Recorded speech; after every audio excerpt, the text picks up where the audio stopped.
Welcome to Morningstar. After the Christmas rally, mega-cap stocks in the US had a tough start at the start of the new year, including stocks like popular AI, tech, and software sectors. Could it be that investors' love for AI has fizzled out? We're asking Taosha Wang. She is a multi-asset portfolio manager at Fidelity International. So Taosha, tech had a pretty good year in 2023, followed by AI outlook and earnings beat. Why do you think this will or will not continue in this year? Okay, great to be here. I think there's both structural and cyclical reasons why we're going to continue to see the tech sector, including the very much hyped about AI companies, continue to do well into the next year. From a cyclical perspective, we see that interest rates have come down, which is usually a positive for growth, interest rate sensitive companies and sectors. Number two, some of the recession fears that have sort of clouded over the US economic outlook has also sort of receded a little bit. On the more structural front, which is really related to the fundamental of the sector, we see that AI is producing essentially new opportunities for investors to get excited about the sector. Some people have called the latest AI development, including the generative AI subsector, to be the iPhone moment of AI. We may be at an important milestone in the technology history where the latest invention would be a trigger to a whole new generation of innovations, of new business ideas, business models that can come for the next few decades. That is certainly the optimistic case that are getting investors excited about at this moment. So specifically on AI-related stocks, what are your expectations on a rally now? And is the rally done or poised to broaden out to more beneficiaries? We definitely see that the rally can potentially broaden out into a bigger ecosystem around the AI concept. The way we think about the AI ecosystem is in the form of a stack, so different layers in the system. At the bottom layer, there is the hardware and the semiconductor chip of it. Above that, there is a cloud computing, which is, as many of us know, AI is actually very compute intensive.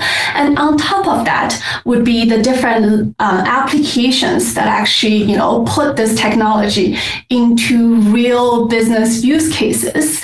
The way we think about it is that so far a lot of the excitement has been at the bottom layers. We're excited about the chip capabilities, we're excited about the cloud computing usage, but really this technology needs to be put into actual, business and actual scenarios, application scenarios before it can truly make a big impact on the world as the technology currently promises.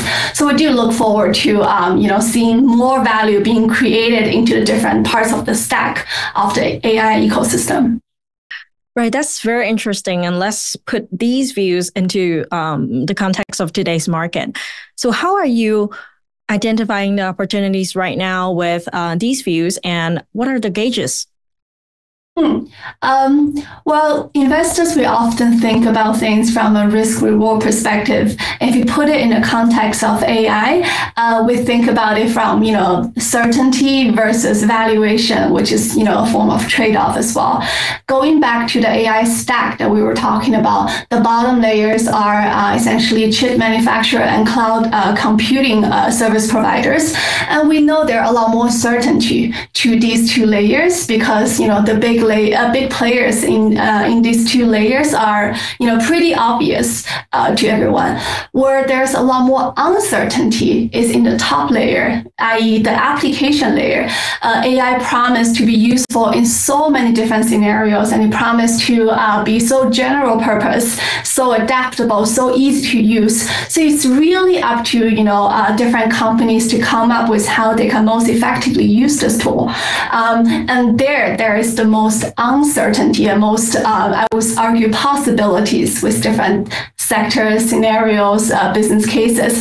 And that's where I think valuation hasn't yet caught up, and potentially there's the most reward. So we're really looking at the whole stack. In some places we will find more certainty, but slightly more premium valuation. In other places we'll find less certainty, but more attractive valuation to start with, and then corresponding potentially higher upside return for our investment. So really taking a very differentiated approach to the whole investment thesis. And so in your multi-asset portfolio, do opportunities in the AI-related field lie only in equities? And what is the technical play in the positioning right now? I think equity is certainly one way to express this exciting theme, especially because equity is probably the best expression for idiosyncratic long-term compounding growth. However, as we were alluding to earlier, we are invested across the entire stack with different risk profiles involved. But beyond equity, there's certainly a different different asset classes with which we can approach this investment thesis. For example, there's, I think, a genuine and widespread excitement about what AI can do for the entire economy, around the world. And with businesses getting involved, that creates a huge investment demand. And that itself is an immediate uplift to the growth potential and GDP growth through simply corporate investments. And that has immediate effect on, how we assess the overall economic outlook, the chances of potential recession, if any.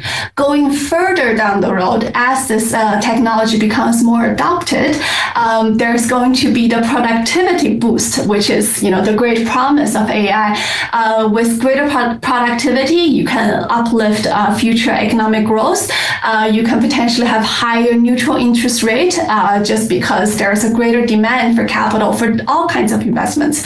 So certainly there are macro, longer term angle to this AI theme beyond just picking the single stock winner as well. So we're keeping a multi-asset approach to this whole theme and explore the theme from various different angles in the capital markets. Awesome. Thank you so much, Taosha. For Morningstar, I'm Caitlin.